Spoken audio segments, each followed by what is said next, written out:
நீதிமான்களை இறைவன் அனைத்து துன்பங்களிலிருந்தும் விடுவிக்கின்றார். திருப்பாடல் 34 3 மற்றும் 4.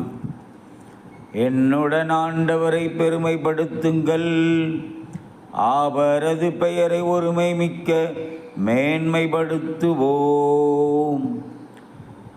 துணை வேண்டி நான் ஆண்டவரை மன்றாடினேன், அவர் எனக்கு மறுமொழி பகர்ந்தார். எல்லா வகையான அச்சத்தினின்றும் அவர் என்னை விடுவித்தார். நீதிமான்களை இறைவன் அனைத்து துன்பங்களிலிருந்தும் விடுவிக்கின்றார்.